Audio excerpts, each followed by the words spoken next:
You really showed up like this? Jason's voice carried just enough to slice through the music, light bouncing off crystal glasses and polished marble as heads began to turn, one by one, like a slow ripple moving across the room. And Emily Carter stood there at the edge of the ballroom in a simple navy dress that fell just below her knees, her hand resting lightly on her son's shoulder, the fabric modest, unremarkable, almost invisible against the glittering gowns and tailored tuxedos surrounding her. Exactly the point, because this wasn't a place she was meant to shine, not tonight, not in their eyes, and Jason Reed knew it as he stepped forward with that effortless smile people used to admire, now sharpened into something colder, something deliberate. "Everyone," he said, lifting his glass just slightly, not enough for a toast, just enough to command attention. "I want you to meet someone. A part of my past." A few quiet chuckles slipped through the crowd, polite at first, then less so as curiosity took over, eyes scanning her from head to toe, measuring, judging, deciding, and Emily didn't move, didn't shrink, didn't even look at him. Her gaze fixed somewhere beyond the chandeliers as if the ceiling held something more interesting than the man who once promised her forever, her fingers curling just slightly against her son's jacket, a small, grounding motion. The only sign she felt the weight pressing in from every direction. "We were married," Jason continued, casual, almost amused, as if recounting an old mistake over drinks. "Back when I didn't know any better." Laughter, louder now, freer, and someone whispered something about single mom, the words drifting just enough for her to hear, and still, she said nothing, not a word, not a defense, not a plea. Just silence wrapped in composure, steady and unshaken, while somewhere across the room, unnoticed by most, a man in a dark suit paused mid-step, his eyes settling on her with a quiet intensity, watching, not the crowd, not Jason, but her. As if he'd been waiting for this exact moment all along. The laughter did not stop right away. It lingered in small pockets across the room like a slow burning echo. Glasses clinking, whispers folding into one another, and Jason let it happen, letting the moment stretch just long enough to make it sting, to make sure every pair of eyes had settled on Emily before he casually took a sip of his drink, as if what he had just done required no effort at all, and still she did not look at him, her posture steady, shoulders relaxed, her son shifting slightly beside her as if sensing the tension, but not fully understanding it, his small hand brushing against hers. And she responded with the faintest squeeze, a quiet reassurance that said more than words ever could, because she had learned that words, especially in rooms like this, were rarely given the dignity they deserved. And as the noise swelled again, someone closer this time murmured, "She used to be his wife," followed by a soft, disbelieving laugh, and Emily finally moved, not away, not backward, but forward, one measured step at a time, heels soft against the polished floor, not interrupting, not defending, simply existing in the space they were trying to push her out of. And Jason noticed, of course he did, his smile tightening just a fraction as she approached, as if her calm unsettled him more than any argument could have. "You came alone?" he asked, lowering his voice now, but not enough to keep it private, and for the first time, Emily met his eyes, not with anger, not with hurt, but with something quieter, something he could not immediately read, and she held that gaze for a second longer than expected before letting it go, her attention drifting past him, past the circle of onlookers, toward the far end of the room where that same man in the dark suit still stood, watching, unmoving, as if the entire night had narrowed down to this single moment, and though no one else seemed to notice him, something in the air shifted, subtle, almost invisible, like the pause before a storm that had not yet decided to arrive. Jason's question lingered in the air, thin but sharp, and for a moment it almost sounded like concern, but the curve of his lips gave it away, that familiar edge of quiet superiority he had perfected over the years, and Emily did not answer him. Not directly. Her silence stretching just long enough to make the people around them shift where they stood, uncertain whether to laugh again or wait, and that uncertainty, small as it was, began to chip at the rhythm Jason had carefully built. "Still the same," he added. A little louder now, inviting the room back into his control. "Always quiet when it matters." A few nods followed. Someone exhaled a soft laugh, but it was not as strong as before, not as unified, because something had changed. Something subtle but real, and Emily felt it too, not in the crowd, but in the stillness behind them. That quiet presence she had noticed the second she stepped inside, the same man who had not looked away even once, and without thinking, she straightened just slightly. Not in defense, but in alignment with something steadier, something she had built long before tonight, through early mornings and late nights, through balancing bills at a small kitchen table while her son slept just a few feet away, through learning how to stand without leaning on anyone who might disappear. And Jason saw that shift, however small, his eyes narrowing just a fraction as if trying to understand why she did not look smaller, why she did not look defeated the way he expected. And he stepped closer, closing the distance as if proximity could restore his control. "You could have at least tried to fit in," he said, glancing briefly at her dress, then back at the room, letting the comparison speak for itself. But Emily did not follow his gaze. She did not adjust her posture or smooth the fabric. She simply stood there, calm, grounded, her hand still resting near her son's shoulder, and in that quiet defiance, the room began to feel less like a stage and more like a place where something unplanned was about to happen, because across the marble floor, the man in the dark suit finally moved, one slow step forward, then another, not rushing, not announcing himself, just closing the distance with a kind of certainty that did not need permission. The distance between them began to dissolve in quiet increments, not fast enough to draw attention all at once, but just enough that a few heads near the edge of the room started to turn, curiosity replacing amusement, and Emily felt it before she saw it, that shift in the air that did not belong to Jason or the crowd, something steadier, something that did not need their approval to exist. And it pulled at a memory she had tried to file away under ordinary days, mornings filled with the soft hum of an espresso machine, the smell of roasted beans clinging to her sweater, the rhythm of orders and small talk that had slowly rebuilt her sense of control. And in that small coffee shop tucked between a bookstore and a dry cleaner, he had first appeared, not with presence, not with intention, but with quiet consistency, always the same time, always the same seat by the window, ordering black coffee, no sugar, no rush. His voice calm, his manners precise, the kind of man people noticed only after he had already left, and at first she had treated him like any other customer, a nod, a brief smile, nothing more, because her world had narrowed down to what she could manage, what she could hold together without anything breaking, and yet he noticed things others did not, the way her register froze one morning, and she handled the line without panic, the way her son sat in the corner after school with his homework, waiting quietly until her shift ended, the way she never complained, not even once, and one afternoon when the machine sputtered and died mid-order, the line growing restless, he simply stepped behind the counter without asking, sleeves rolled just enough, fixing it with practiced ease as if he had done it 100 times before, and when she looked at him, surprised, he only said, "You should not have to do everything alone," before returning to his seat as if nothing had happened, leaving behind a silence that felt different from the ones she was used to, not empty, not heavy, but steady, like something that did not need to be explained. And now, standing in this room filled with noise that was beginning to thin, that same quiet presence was moving closer, step by step, until it no longer belonged to memory, but to the moment unfolding right in front of her. He was close enough now that the low murmur of the room no longer masked the quiet certainty in his steps, and one by one, conversations began to fade without anyone quite realizing why, as if the air itself had shifted to make space for something they did not yet understand, and Emily did not turn immediately.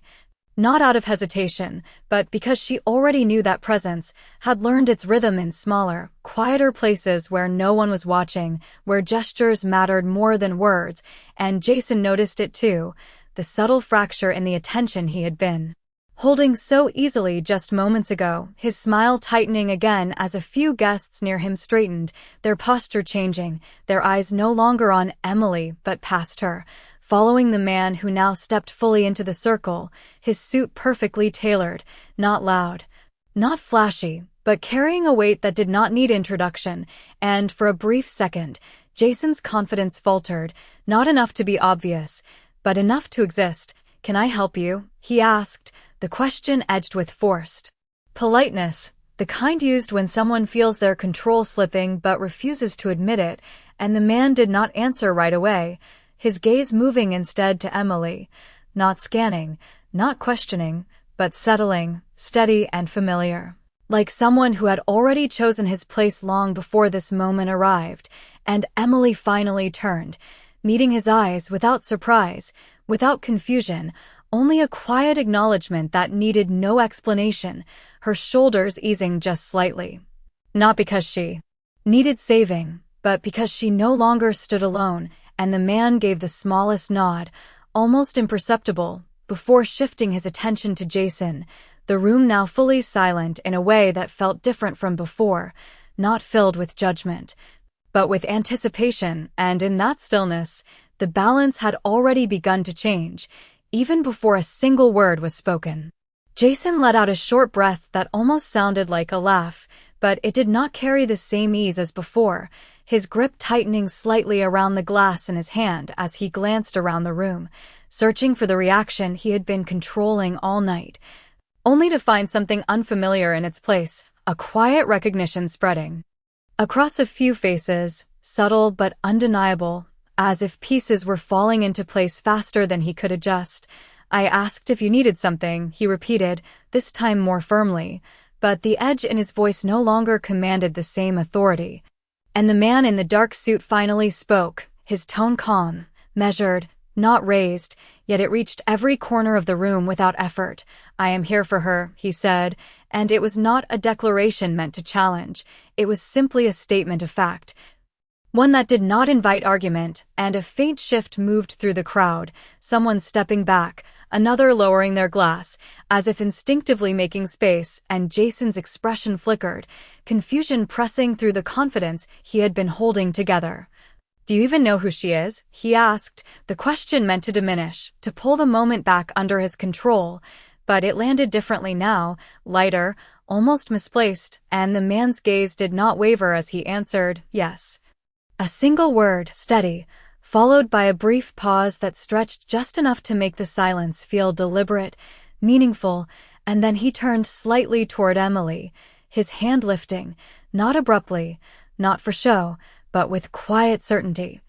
offering it to her as if the rest of the room did not exist, and Emily looked at it for a moment, not because she doubted, but because she understood what it meant, not rescue, not escape, but recognition, and as her fingers rested in his, the shift that had been building all night finally settled into something undeniable, something no one in that room could ignore anymore. The moment her hand settled into his, the room did not react with noise, but with absence, the kind of silence that does not ask for attention yet commands it completely, and Jason felt it slip through his fingers. That fragile control he had been holding all night dissolving without confrontation, without resistance, just gone, and he tried to recover it, stepping forward half a pace, as if proximity could restore what he had lost. "This is not necessary," he said,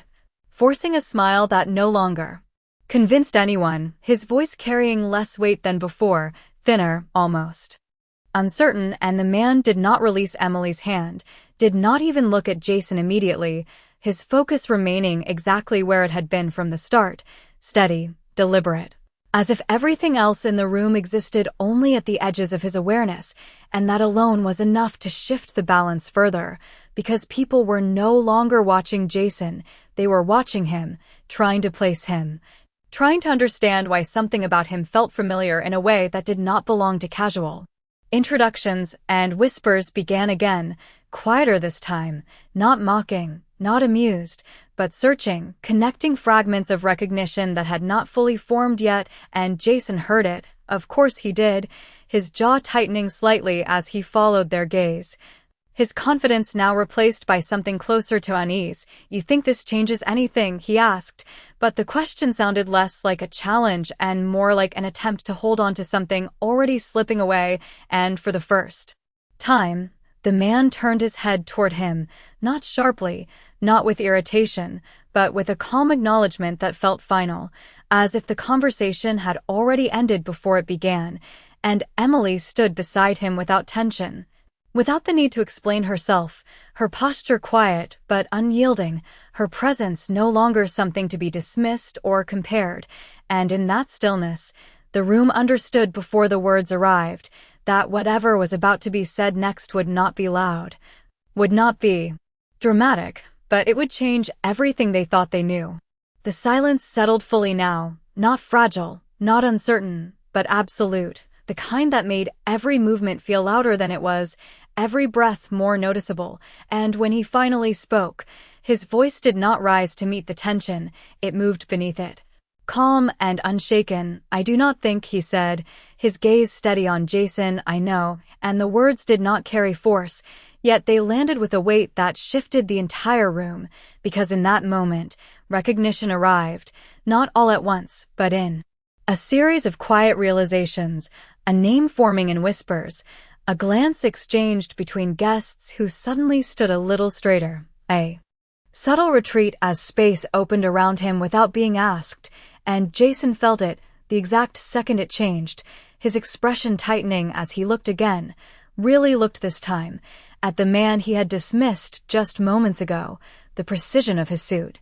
the ease in his posture, the absence of any need to prove himself, and something unspoken passed through the crowd, something closer to respect than curiosity, and it was no longer directed at Jason. "This is a private event," Jason said, but the words lacked conviction, sounding more like a formality than a command, and the man did not respond to that, did not argue, did not correct. He simply shifted his stance slightly closer to Emily, his hand still holding hers with quiet certainty.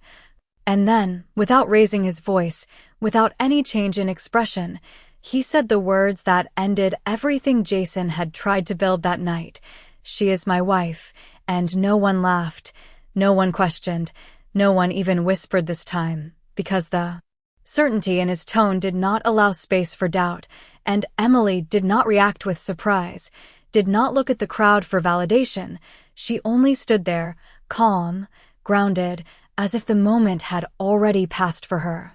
as if she had never needed the room to understand what she already knew, and in that stillness, the balance did not just shift, it settled, final and undeniable. No one moved at first, not because they were told to stay still, but because something in the moment held them there, suspended between what they thought they knew and what had just been revealed, and Jason stood in that silence longer than anyone else.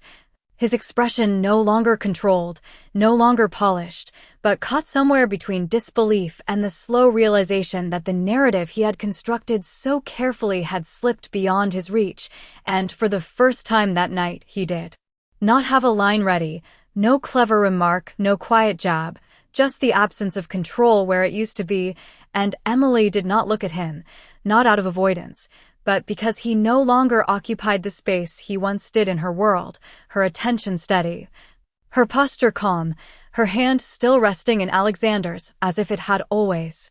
belonged there, and the room adjusted around that truth without needing instruction, people stepping aside slightly, not dramatically, just enough to create a path where there had not been one before, and it was not for him, not for Jason, but for her. And Alexander did not guide her forward, did not pull, did not lead. He simply stood beside her, allowing her to choose the direction, and when she took that first step, it was quiet, measured, completely her own, her son moving with her, his small hand now holding hers again, and together they passed through the space that had once tried to diminish her, not with defiance, not with triumph, but with something far more lasting, composure, and behind them, the silence remained, heavier now, reflective, as if the room itself understood it had witnessed something it could not undo, and Jason stayed where he was, watching, not because he wanted to, but because he could not look away. the distance between them growing with each step she took, not in feet, but in something deeper, something final, and Emily did not turn back, did not offer closure, because she no longer needed it, and as the doors opened and the night air slipped in, cool and steady, she stepped forward without hesitation. Not reclaiming what was lost, but leaving it behind entirely, and in that quiet exit, without a single word, she did not win him back, she won herself.